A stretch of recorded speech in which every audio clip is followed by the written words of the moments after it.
It's the crack of dawn and boats are secretly rehearsing along the Thames River.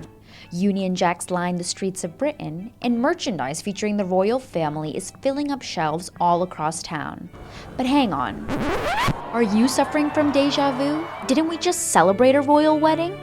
Yes, but in many ways, next week's event is even bigger. The celebration of Queen Elizabeth II's 60 years as Britain's monarch.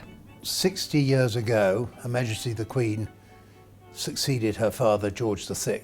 And this is only the second monarch who has got to 60 years. Queen Victoria got to 60 years and then some. 2015, our Queen will be the longest reigning monarch in British history.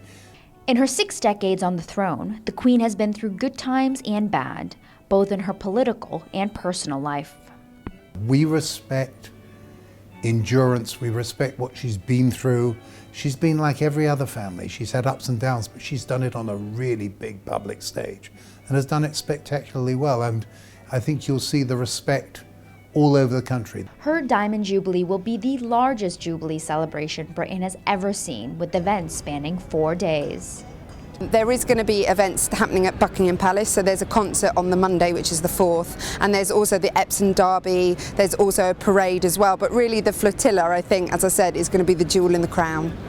The Thames Diamond Jubilee pageant is the jewel in the crown. Boats of different shapes and sizes from all over the world are sailing their way into marking this historic moment. The pageant is 1,000 boats on the River Thames, which the size of a flotilla like that hasn't been done since 1662, so that's 350 years, and the river was considerably different then. So nothing like this has ever been achieved on the river, or even anticipated on the river. The pageant spans 7 miles, starting at Battersea Bridge and finishing at Tower Bridge. It will take about 1 hour and 15 minutes for the procession to pass by any given point.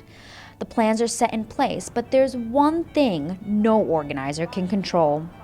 I think the most exciting thing about the pageant, and the biggest challenge, is of course the water moves and the good Lord organises when the tides take place. If there is very, very high wind, then there might be certain parts of the flotilla that wouldn't take part, but we certainly wouldn't stop it, we'd go ahead. And if it rains, well, this is London, people are used to it.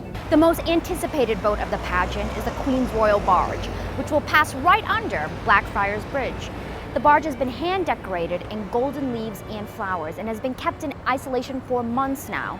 And on Sunday, the royal family and the Queen will ride on the barge and sail along the Thames to greet all the millions of well-wishers. With all the preparations going into the Queen's celebration, many see this event as an opening ceremony of sorts for London's much anticipated summer.